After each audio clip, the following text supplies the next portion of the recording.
My name is Nate Sherwood. I'm going to tell you a little bit about my Big Brother cover from March 2003. So it was an interesting situation that happened. I was at Tampa Pro. Chris Naracco walked up to me, gave me a card, said, Dave Carney wants to do an interview with you for Big Brother magazine. I flew back to Portland, Oregon. I talked to Dave Carney. He says, we don't have any staff photographers or contributing photographers in Portland, Oregon. Hard to believe now how much of an epicenter that is, that there was nobody that shot skateboard photos in Portland, Oregon other than John Humphreys at that time.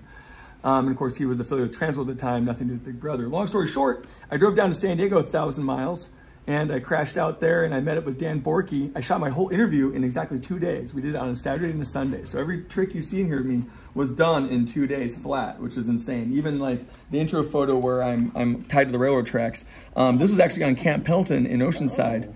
And military police were over here, and they actually jumped the fence and came and thought I was actually trying to kill myself. And Dan Borkey, in his heavy Portuguese accent, almost got us in more shit because he was a foreigner, so he had to prove that he was an American citizen now. He's like, no, it's okay. We were shooting photo for magazine. And like, it was insane. The military police were not having it. They were pissed off. If you notice, I'm wearing the same clothes in all these photos because I literally shot it on a Saturday and Sunday. Everything, you know, it was 2 days flat. We went to Ocean Beach. We went to Mara Mesa. You know, Mike V, that was in Tampa. That was from beforehand. That was just like a weird stock photo they had of me. That was at Carlsbad High School. Went to the Carlsbad Gap. I tried to pressure flip it, never pulled it, but we got that 270 tail slide as a catcher, as they call it in those days, for filling pages because we needed, you know, a page fill. And I got that, and I was so bruised up and beat right there. Like, I was dying from trying to pressure flip that thing. I never pulled it. The front side shove, pressure front nose slide, you know, all this stuff. Like I said, Saturday and Sunday. I got a lot of photo incentive for that from all the sponsors. I was really pleased about that. I remember that helped me pay some bills that month. Anyway, so I shoot the interview. 2 years, like 2 years those photos sit on ice. 2 years, right? Literally 2 years, because, you know, it was like now with the internet, no one is in a hurry to put Nate Sherwood's dumb ass out, and I don't blame him. And, you know, 2 years goes by, and I'm like, okay, what's up with those photos? I keep hounding Big Brother. I'm like, what the fuck's going on? Well, actually, a year and 7 months, whatever, you know, because, you know, it aired 2 years later. And finally, Dave Carney's like, dude, here's what we're gonna do. We're gonna do this thing called the Hated Misunderstood issue. I'm going to come up to LA right now. We got the idea for the cover with Rick Kosick. I might could tell you details. Just get to the office, you know, La Cienega and Wilshire, blah, blah, blah. Drive up there, you know, I go to the Big Brother's office, go to the Tower of Porn at Larry Flint Publications. I'm hanging out in the porno offices and bullshitting with people. And, you know, anyway, long story short, we drive to these basketball diamonds off of Sepulveda. And there's a minivan sitting there, and it's Johnny Knoxville sitting in the minivan, just sitting there on his cell phone bullshitting. And I'm like, what the fuck is he doing here? Rick Kosick's like, yeah, he's involved in this. It's a long story. Like, they're not telling me shit. They're very secretive. I'm like, I don't care. I'm about to be famous. Like, fuck it. Like, whatever they do to me, it's going to get ugly. And I already knew Johnny Knoxville's rep. I was like, something weird's going to happen if he's here. And so anyway, like, Rick Kosick accepts the slate flash. He's like, do a couple pogos on the freestyle board I'm doing. He's like, okay, hey, Johnny. Okay, boom. Opens up the back door. His daughter, Madison Knoxville, and her 2 friends jump out. He's like, okay, beat the shit out of him. And Naracco's in the back filming all of this. And like, basically I get beat the shit out of me, and they're like, ah, you suck. And they're yelling stuff for their Big Brother video, which never came out because they went out of business not long after this. And, you know, Larry Flint cut them or whatever. Long story short, Knoxville's a super nice guy, super mellow, just a loving dad. Like, okay, honey, you can stop kicking him now. Like, totally just like a normal dad, like a soccer dad, but kicking someone's ass. It was hilarious. And so Johnny Knoxville, you know, very cordial, very cool, very stoic. You know, him and his daughters leave, and Rick Kosick packs up his flashes and says, okay, I'll drive you back to your car now. And I get back to the Tower of Porn, and I'm in so much pain because I got, you know, literally my ass kicked by, you know, Madison Knoxville and her friends. Literally, I mean, in the video will show that I got my ass kicked. The photo doesn't show them actually getting beat up right there. Yeah. Long story short, I go to my friend Dave Hatton's house in Hermosa Beach, and I crashed there that night. And I was so bruised up, I couldn't sleep. I just remember that whole night, like rolling on every bruise, just like, oh, ow, oh, ow, like my ribs, oh, my hip.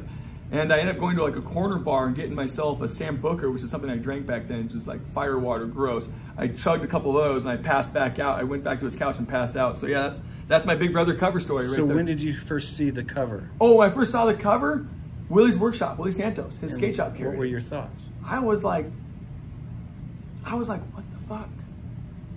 It was kind of like mind-blowing because here I was, this kind of anomaly, this kind of eccentric weirdo that, you know, like to scoop pressure flips and, you know, do my own trick selection. I wasn't really into the conformist thing.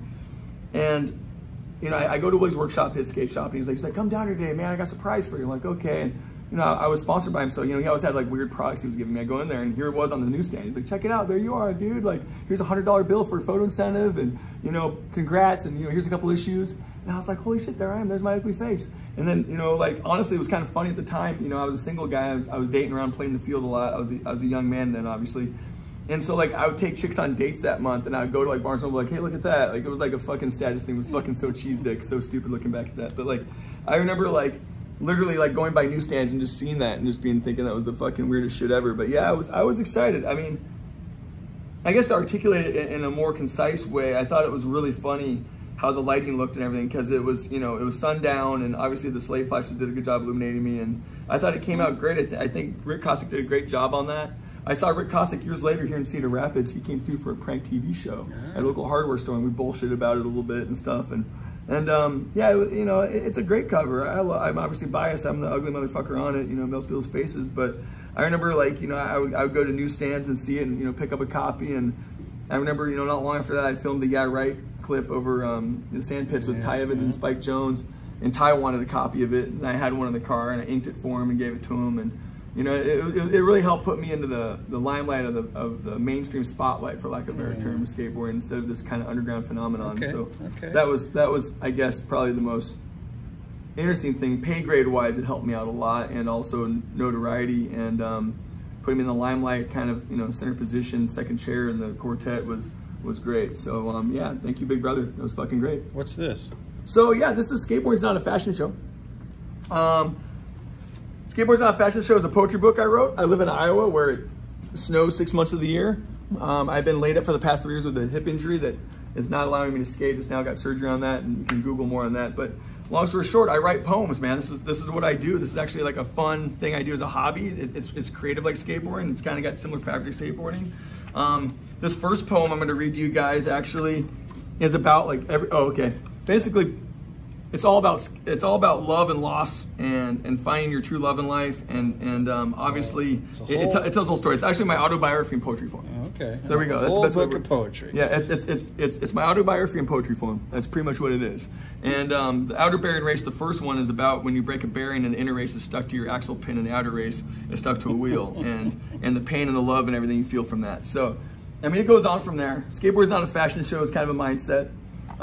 You know, I could geek out about it forever. You know, me and Scott Bourne are like the only 2 guys I know in skateboarding that are really writing poetry right now. Everyone else is writing fiction. We talk about classic covers. Yeah. What pops into your brain from your youth? Oh, fuck, my youth, that's, wow. I mean, right when I was in high school, my senior of high school, one that comes to mind was Guy Mariano's Switch Pop Shove It, Switch Nose Grind down the Irvine UC rail, shot by Chris Ortiz. That one was just fucking phenomenal. Anything Dan Harold Sturt shot, obviously, any of the Transworlds that he shot the cover of, I mean, all of them, Hensley, Jeremy Ray, you know, Alfonso Ross, any of those photos, I could go on for hours about that. You'll be here till midnight. The ones that, I mean, Hosoi and the Full Pipe, all in the Gap in Transworld in the early 90s. Ken Liu with the, you know, the big kickflip over the fence, the School W sequence. Yeah, School W sequence sticks out to me a lot.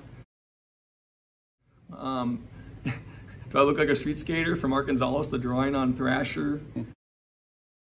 God, those are all dear to my heart and sentimental. I love all of those. And where are we today? Oh, we're at Eduskate Board Shop. This is me and my wife's humble skate shop here in Cedar Rapids, Iowa. Me and my wife, Lindsay, started the shop a decade ago, and we're the only people that work here. We don't have any employees. We're literally a mom-and-pop operation here in the lovely city of Cedar Rapids.